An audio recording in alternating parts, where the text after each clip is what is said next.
Hello，咁咧我哋又嚟到第四啦。第四點咧最近因為大灣區咧，其實啱啱喺前兩日啦，即係新聞報道都有宣佈到咧，就係國內嘅動物咧，佢係只需要由120天嗰個隔離時間落香港係變成30日啊。咁最近又突然之間多咗咧，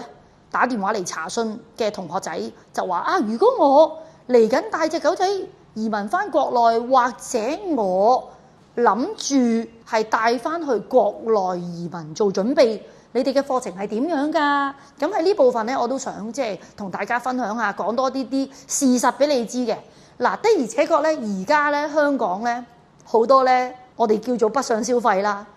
其實北上消費咧，正正就係帶動，咦，原來都係一個商機㗎喎。香港人其實佢都會去翻國內睇寵物嘅市場，因為始終你要明白，國內嘅地方大，請人平，國內其實有啲產品都係好先進嘅一啲儀器，咁佢哋香港咧都會去行下國內嘅寵物嘅超市，甚至乎國內而家啱啱最近都好興啊，喺上海、北京開咗狗嘅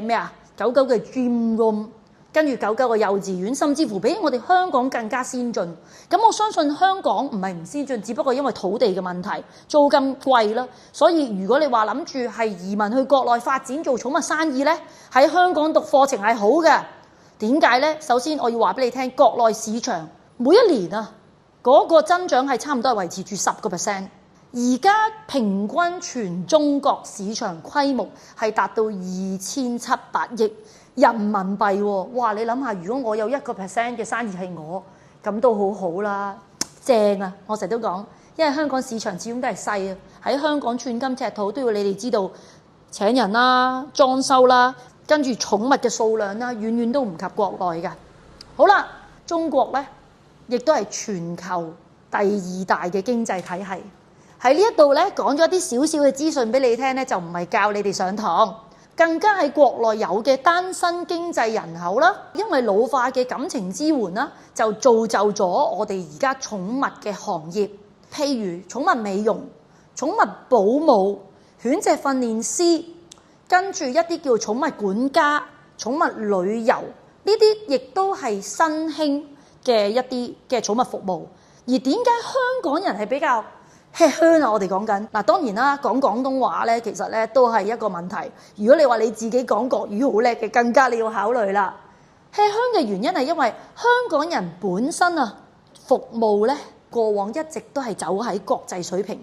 咁而香港人咧對可能我哋提供服務啦，過往啦，我哋去做 recruit 啦，請人啦，對寵物服務嘅態度啦、責任心啦，同埋個細節度咧都係好好嘅。咁所以我哋嘅標準咧，上到去提供服務咧，我會覺得係比較優勝，同埋咧具備嘅條件係比較好。咁所以你哋喺香港咧可以收讀一啲香港認可嘅牌照啦。香港嘅認可嘅牌照，譬如頭先我哋有講啦，醫療級寵物保姆，醫療級寵物保姆係頭啖湯，係我哋學校咧獨有嘅。咁甚至乎，如果醫療級寵物保姆，我哋可以做一啲嘅叫做國內日託啦，或者暫託嘅服務啊。甚至乎我哋嘅附屬集團啦，寵物旅遊啦，咁喺國內而家都好興嘅一個叫寵物旅遊管家服務啦。呢啲都係國內發展緊，亦都係極速發展嘅一啲頭啖湯嘅生意。所以咧，趁住國家開始寵物友好咧，你哋咧亦都要知道，仲係未寵物行業亦未受監管嘅國內，所以你哋一定要計劃，未雨綢繆，考慮咧增值自己讀下啲寵物相關嘅課程啦。Thank you。